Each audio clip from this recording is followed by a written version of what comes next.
بہت بڑے نہیں ہونے چاہیے، اور اسی طرح دسترخوان پہ بیٹھے دوسرے لوگوں کا بھی احترام کیا جائے.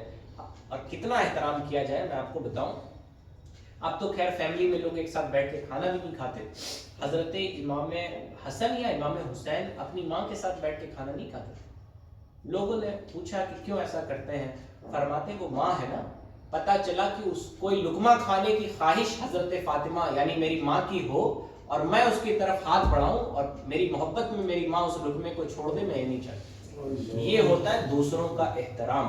آپ کو دین اسلام کے علاوہ یہ احترام کہیں نہیں ملے گا کہ اپنی ماں کے کھانے کا بھی خیال رکھتے ہیں. کیا آپ ماں کی فطرت سے واقف نہیں ہیں کہ اگر آپ کسی چیز کی طرف ہاتھ بڑھا دیں گے آپ کی ماں کہے گی مجھے بھوک نہیں ہے؟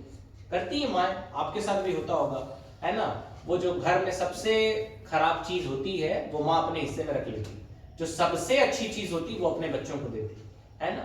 تو یہ ماں کی فطرت ہوتی ہے. لیکن دین اسلام ایک بیٹے کو کیا حکم دیتا ہے کہ جس طرح تمہاری ماں تم سے محبت کرتی ہے اور تمہارا خیال رکھتی ہے، تم بھی اپنے ماں سے محبت اور اس کا خیال کرو. ایسا نہ ہو کہ ہم یہ کہہ کے اپنے ماں کی بے ادبی کریں کہ نیا زمانہ ہے، آپ لوگ نہیں جانتے ہیں ماں باپ کی کیا کرنا ہے. دین اسلام اس سے قطعاً ہمیں گریز کراتا ہے. اور صرف بچوں کو ہی نہیں حکم دیتا، دین اسلام بڑوں کو بھی بچوں کا پہ شفقت کرنے کا حکم دیتا ہے.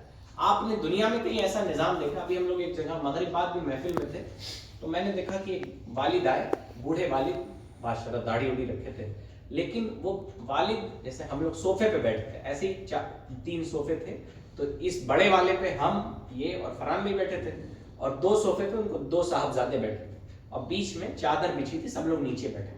ان کے والد آئے، وہ دونوں بچے اپنے صوفے پہ بیٹھے رہے، ان کے والد نیچے بیٹھے ہے نا. لیکن ہمارے نبی کا کرنا دیکھیے کہ حضرت فاطمہ آتی تھی، وہ ان کی بیٹی تھی، نبی